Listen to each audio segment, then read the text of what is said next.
Three, two, one.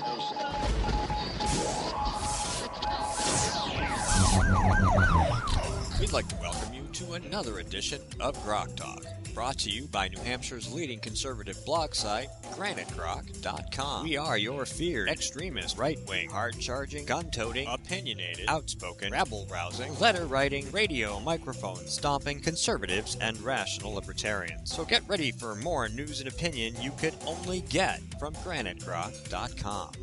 Grok Talk. Welcome back to Grok Talk, brought to you by GraniteGrok.com, those crazy bloggers over there with their squirrels, and of course the Coalition of New Hampshire Taxpayers who allows us to use the space to have the podcast. I am Steve McDonald here with Skip Murphy, Mike Rogers, and our guest, Yvonne Dean-Bailey, who is running in a special election with primary in Rockingham 32. Welcome. Thanks for having me. And I'm going to make a stage director decision. Could you hop over one seat? I can absolutely do that for Steve, you. who hates to be on camera, is blocking the view of you. And you're actually, all right. We want you here so you can be seen and heard. Perfect. And we want you in front of our wonderful poster. Yeah, I like it. Oh, well, that's Looks secondary. It is. All right, so we were talking a little bit about the race. You said you do have a primary. I do, and the date for that is? March 31st. March 31st is the primary. Coming up. And when is the actual general? So the general will be May 19th. May 19th? Okay. Which, I'm kind of fortunate that I do have a primary, if you look on the bright side, because it would have been that the general would have been March 31st. Mm-hmm. So that window there would have been ready to go. Your turnout's going to be a lot better on May 19th because we're still going to have snow at the end of March. So. Oh, yeah. I don't know what to do. I just got signs yesterday. Mm-hmm. I don't know what to do with them. Yeah, because the snow. You stick them in the snow. I know, but I have to climb the 10-foot snowbanks. Oh, yeah. And then you got to keep going back out and Exactly. repositioning them. Well, with snow plows, too, I just... That's tough. It is tough. do. There's It is. very few Yeah, places you might want to just try with the smaller ones, the sort of size. yeah. Staple them to the top of long wooden stakes and bang them until they're exposed from the top of the Home snowbank. Depot after this to get those, yeah. Or to trees, or who knows? Staple them to trees. That's a good idea. When you get your signs, and now we're getting into the grunt work of doing campaign, which is something that doesn't actually come up very often. Most people don't understand that. Did you get the wire frames? Yes, So- I did. But, I mean, are they going to rust? I don't know. They're going to rust, but not fast enough to make a difference. No, Right. no. And even if they do rust, so what? true. You may be using them for years. Yeah. I have old signs. They're galvanized, Yeah. Some. They last. Some. and They you last. need your supporters to be the same. I have some in my shed. Yes. I have Nice. I have Nice. signs in my shed, metal frame signs in my shed from back when, and they're still fine. Oh, that's good. Yeah. And you know those H sign, the H, That's what I have. the H stands, the Yeah. one that's got one crossbar or maybe two. You can actually use them upside down and hang them from something. That's a great idea. I've done that. I've got a couple of old Herman Cain signs in my garage which hang from the rafters. I put the H signs in the top and I curved the ends over and I hung them on something. You could hang them on a branch. That's a great idea, actually. I never even thought of that. Yeah. So Until let's the next talk about. storm comes through. Well, we've talked about campaigning. Yep. Yes. Well, Campaigning for what? yes. Oh, yeah. So I'm running for the special election in Rockingham's 32nd District, which is Candia, Northwood, Deerfield, and Nottingham. Okay. And you're running for what? Oh, state. New Hampshire That's House. the New Hampshire House. That's the most important Dog part now, catcher. isn't it? New Hampshire House. All right, and you were replacing. Brian Hopefully Dobson. Brian yeah, Dobson, hopefully okay. Brian Dobson. Yes. So he's stepped away from that role. Yes. And you do have a primary, and your primary opponent is Brian Stone, you said? Yes, this And is then true. the Democrats, Maureen Mann? Correct. Okay. And we talked briefly about the makeup of the district. You said it's leaning Republican. Yeah, which I'm very thankful for. So Deerfield and Candia are actually ranked within the top 10 most conservative towns in New Hampshire. So there we got something there. I think Candia's like +9 Republican. And Wow. I think, yeah. And Deerfield floats around +5. And then Northwood and Nottingham usually lean Republican, but depending on who's running and what's going on, it always fluctuates. Okay. And this is a Yeah. special election, too, so it's really more like a town election. Yeah. Then those are the kinds of numbers you'd have to look at. Right, exactly. Okay, so you need to knock on doors and do Yeah. door hangers and meet people Absolutely. and get turnout. Is Is the state party helping you at all? Well, they can't intervene now because there's a primary, but they've helped with data and that sort of thing. And they're very nice, so yeah, hopefully. Well, yeah. There's a reason why this camera is on and not the one that shows me right now. After you've talked to us, maybe not. Hey, No, we're here to support the. We're here to support your race for the party. So, a lot of things going on. I'm sorry. Go ahead. Yeah, I was going to ask. Yeah. And I'm going to show a bit of ageism here because look at the color of this, look at the color there, look at his beard. And he's the young guy. See, now I'm going to have to shave. You told me my beard is gray. Yes. And I can see there's no gray there. No, there you are isn't. substantially younger than the rest of us. Yes. You don't see that many really young people Right. in the New Hampshire House. Why? That's actually a good question. I think it has to do with a multitude of things. I think for some people, especially my age, I'm kind of a unique case. Number one, I am a conservative woman, which is not something that you see very often. Oh, you've got a target on your back already. And not just with the Democrats. No, I know. And I'm also a young conservative woman, which is something you don't see very often. And I mean, just pulling from that pool is very small. And then it takes a lot of, I don't want to pat myself on the back, but it takes a lot of guts to run. It does. Especially at my age too. So I think that's why we don't have that much diversity in the House when it comes to age, especially because a lot of people realize their interest in politics or like legislating later in life just because, I don't know, either it's not cool to be my age and to be very into politics. I mean, that's just the way it is, unfortunately. Although you will notice that a lot of the Democrats that are into politics, a lot of the young folks that we run into when we're researching vote fraud, are young college graduates called from other states. Yeah. And I mean, you know, you're talking about millions and millions of people, and they bring 20 or 100 of them here, and those people are into politics, and that's all they ever do. They'll never do anything else in their entire lives. They will come out of college, they will go into politics, they will run campaigns, they will do communications, they will do voter outreach, and then they'll maybe run for office, but that's all they'll ever do. They'll never have a real job. That's true. You have a real job? Yeah. Do I? Yeah, I'm a journalist for Campus Reform with the Leadership Really? Institute. Yeah. I read that. Oh, I'm glad. Yeah. I Leadership love Institute? It. Yes. Oh, wow. Yes. Positive marks all we've around. Been looking for a young female blogger, and you might be it. Actually, you know, I would love to do it if you're interested. We are. Yeah. I love doing it for Campus Reform. It's so much fun. You know, there's an awful lot of links from other sites that go back to Campus Reform. Yeah. And I will offer you on the spot, if you would like to write for Granite Grok, we shall talk. Awesome. Because we've got women. We've been adding women, but they're not college age. They're not, you know, and it's as much as we read and as much as we research and as much as we talk to people, I can't be the same mindset as a 20-year-old woman or 19-year-old. It just can't happen. No, because that's fair. I don't live in that world. I don't talk to those people. I don't hang out with them. I don't know what kind of media they consume. I kind of do, but, you know, and it doesn't matter. I still can't look at it through a different set of eyes than my own. Even my daughter, who's 14, who will one day be 20 or whatever, I'm still not going to get it. Right. You know, so I mean, I have been looking for at least a year for somebody to fill that role, and there you are. So, cool. Let's talk about some issues. Yeah, Where you want to start? Top 3 issues. Top 3 issues. So, number 1, I want to work towards hopefully getting Common Core out of the state, or at least giving towns the realistic option whether or not they can choose it. I know, for example, you know, Manchester is struggling with this right now, where, you know, the state and federal funding is being held over their heads, and I just don't think that that's right. You know, I think that, number 1, I don't agree with having a national curriculum, but that would probably be one of my top issues. I know that Deerfield and Northwood, which are actually 2 of the towns in my district, that's a huge issue right now, and it's on both of the Warren articles. For Northwood, it's whether or not the town wants to have it whatsoever, and that was supposed to be in Deerfield, but town meetings gets watered down too. But they're not, according to the law, they're not supposed to screw around with those warrants to where it totally obliterates the warrant. So Right. there's something that you can go after right off the bat. Yeah, that is something I'm really interested in doing because so the one for Deerfield was identical to the one for Northwood. It was a petition article, and it was changed to, I think the original text was something along the lines of to see whether or not Northwood, and then for Deerfield, the town wants to have Common Core standards.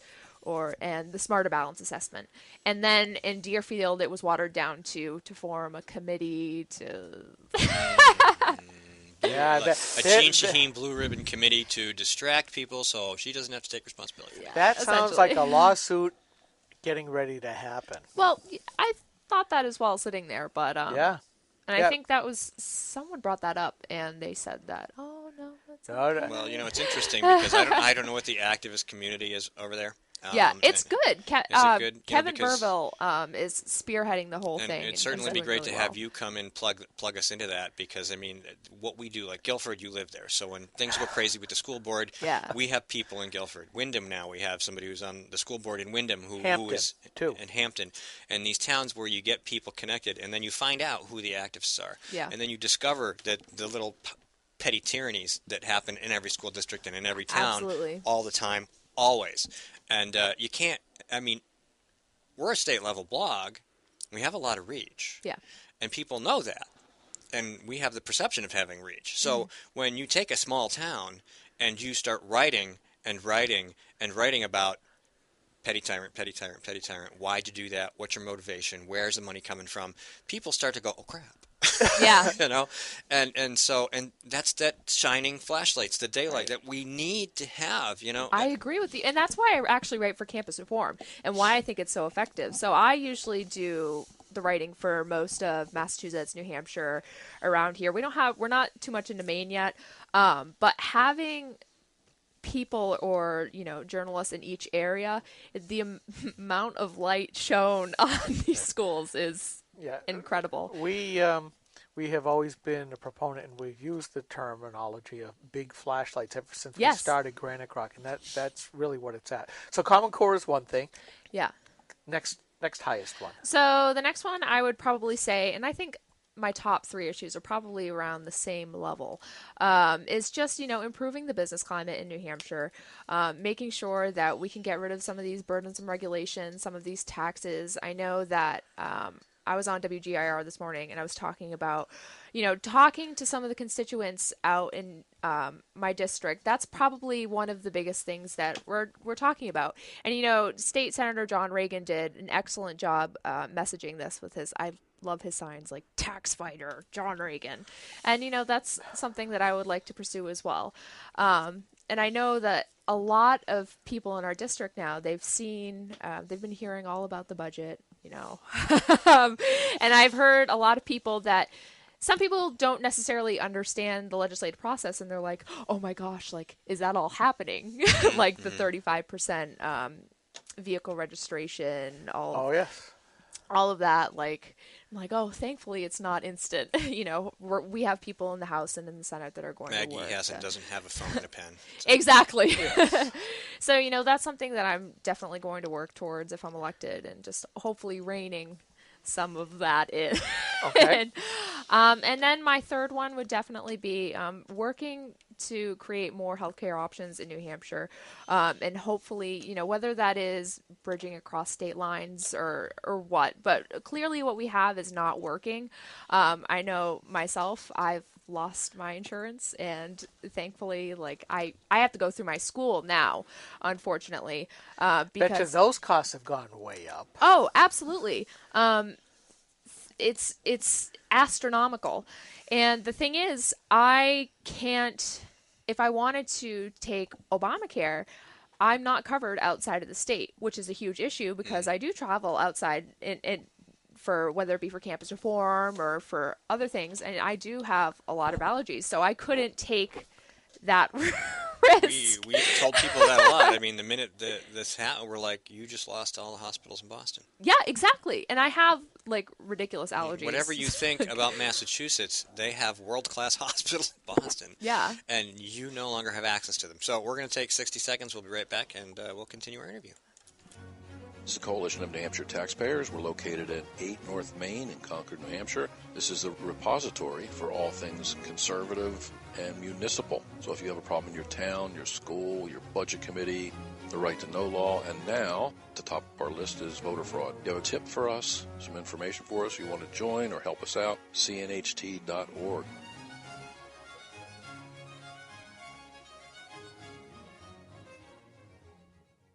Hi, this is Rich Gerard, host of Gerard at Large in the Morning, the Manchester area's only locally owned, locally operated, focused, and interested, riveting radio show, heard live every Monday through Friday from 6 to 9 on 90.7 FM WLMW New Hampshire Family Radio, and available 24/7 live or archived at gerardatlarge.com. Be sure to tune in.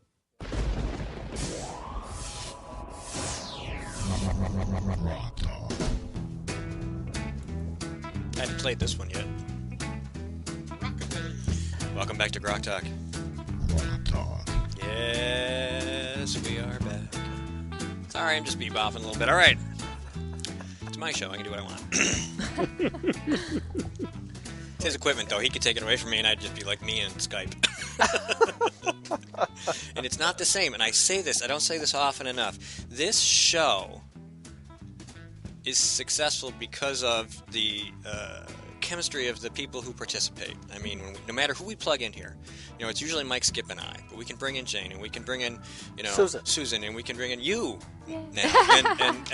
And we should bring in Kimberly more often, but she's off reporting on something most of the time. And Susan's getting ready for 223, so she couldn't be with us today. But just, the idea that I listen to talk radio, and like I've said previously, only a few people can pull off a show by themselves. Yeah. That they're interesting and animated enough, and they can manage material in a way over a period of time that makes it engaging. What we do is very different, and I'd like to think that maybe we're having a small effect on the way talk radio occurs in New Hampshire, because this is great. I just think it's awesome. So yes, let's get back to you. I just wish I had more money to get more stuff. There's a point at which you get too many people, but that's just more of an audio quality issue than a conversation issue. But the more voices we have, the better the product. We don't even have enough headsets for the people we do bring in now. I know we don't have enough headsets for chairs. We have more chairs than headsets, so we'll work on that. And of course, Kevin was here earlier, and Kirk, and they said, guys, send us some money. We have a donate button. If everybody pitches in a little bit, we can get another headset. And that's the next goal. So please go to Grok Talk, granitegrok.com, and hit the donate button, and we'll buy a new headset. Yes, that's what we will do next. And then we're still working on getting rid of the ads on Ustream, because that's interferes with the experience. Yes. So, back to your race. Yes. And the issues. So, questions. Yeah. So Common Core. Yeah. Healthcare. Yep. Business taxes. Yep. Those are all good and necessary type things. Yes. But with 1,000 bills. Yes. 1,100, 1,200 bills a session. There's got to be more on your plate. Absolutely. So, are there other issues? And if you had your preferences, sometimes this is like saying things are going well. No, don't curse us. What committees would you like to be on? That's a good question. I'm really interested in being on the education committee, just because I'm really interested in education issues. And it's just been kind of a niche. I mean, like I said, that's where I write for Campus Reform, actually, is because I do want to dive into that niche a little bit. And some other issues that I think are really important in New Hampshire. I don't know if you're looking for specific bills or just general issues. You can just generalize. Yeah. There's lots of bills for every issue. So. Yeah, exactly. I'm really interested in, I think we were talking about during the break about voter law issues. And something that drives me nuts is I think we do need to have stricter voter laws in New Hampshire. I think that if you were voting in New Hampshire, you should be a New Hampshire resident. I don't think that's too much to ask. What a concept! What a concept, right?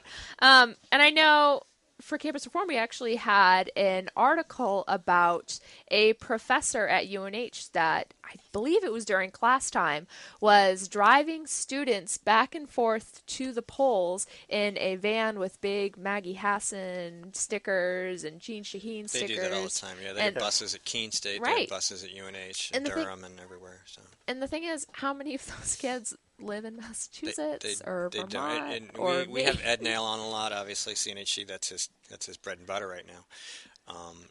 Anybody with any driver's license can come into New Hampshire and vote. Yeah. And people are like, well, what's the problem? And I'm like, well, they're voting for your representatives to spend your money. Right. Yeah. I mean, then they leave and they don't pay it. They don't pay the taxes. They just come and vote for you to pay them.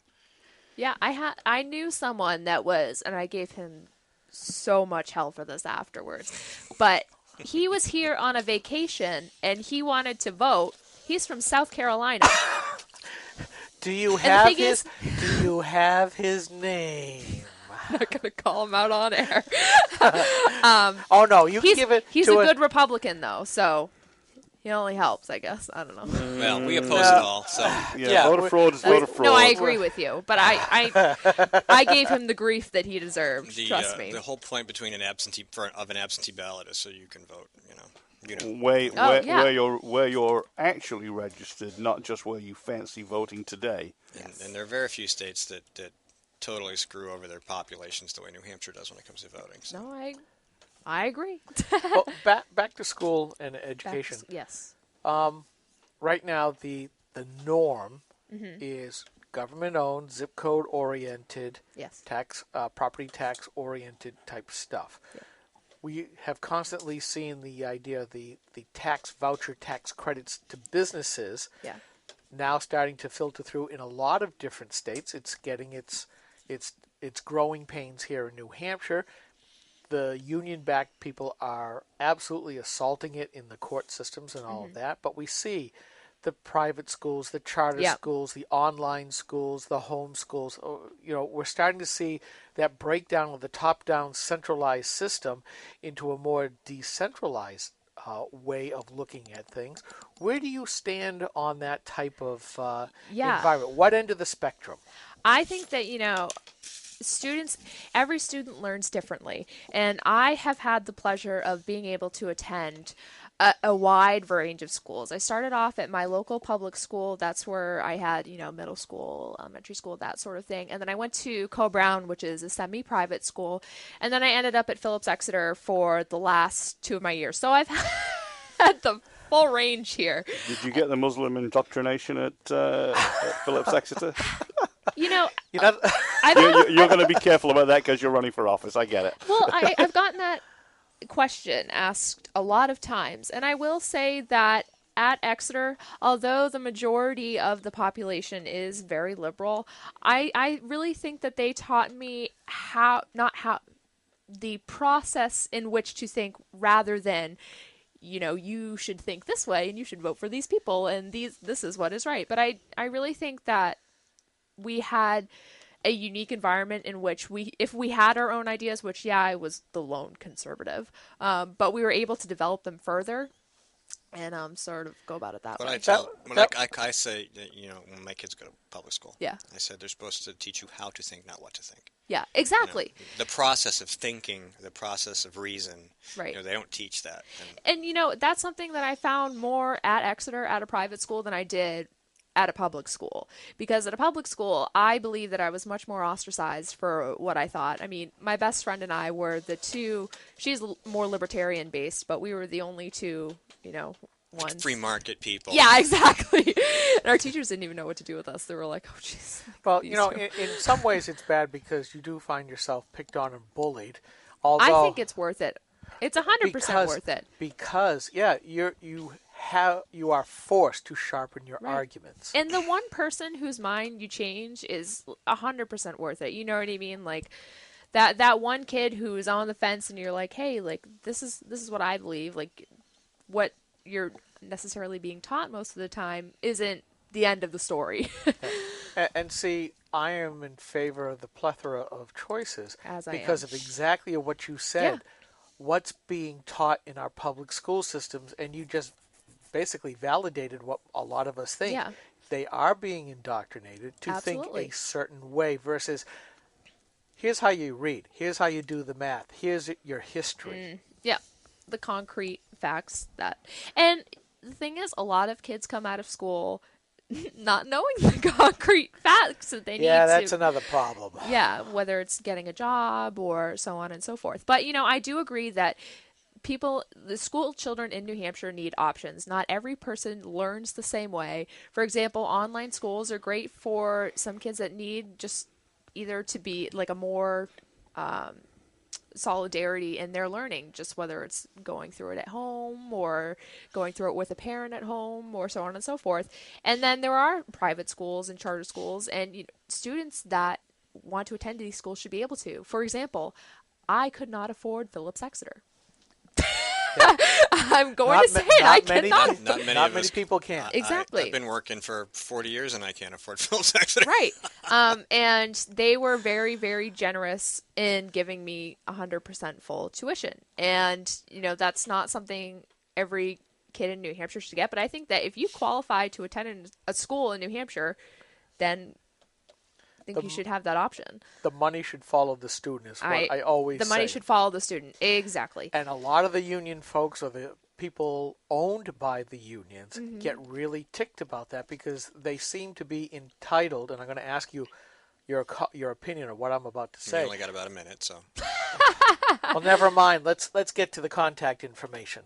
Okay, I have your website. Yes. Dean-Bailey 4 NH DEANBAILEY 4NH.com. Yes. Right. Email. Absolutely. Yvonne YVONNE .Dean DEANBAILEY @gmail.com. Okay. Feel free to give me a call. All right, and I know Kevin McHugh at New Hampshire Conservative Majority Project is on board with your campaign. Yes. Oh, that's a plus. Kevin's great. They're going to run some folks up there and help you out? Or? Yes, I do believe once it gets just a little bit warmer. I'm like not happening. Not going to happen. I have faith. You gotta have just a little. You gotta have a little bit of hope, I'm the right? silent vice chair of that group. I don't participate, but I'm just there, sort of, so somebody else can get in and twiddle with the pages and stuff. That's about it. Same thing with the NHRBC. So. Yep. But this is just a new version of it. So, all right. Primary is on March 31st. Yes. We'll get through that first, and then we'll move on from there. And we should support you rather than your primary opponent because you're conservative. I am conservative. My primary opponent is a little bit more libertarian. I just think that it's the difference between us is our focus. Like I said, and we talked about earlier, like my prime focus is, education, healthcare, and definitely, taxes, jobs, and that sort of thing. And I think my primary opponent leans more towards some other issues that I just don't feel as though are the top Not priorities for New Hampshire right now. Yeah, exactly. All right. Well, thanks for coming on the show. We're gonna turn off Mike's mic so he doesn't talk me into the end of the program. All right. Thanks so much for being on the show. Thanks for having me. All right, great. All right. This is Grok Talk. We will be back next week with more guests. See ya. Yeah, baby.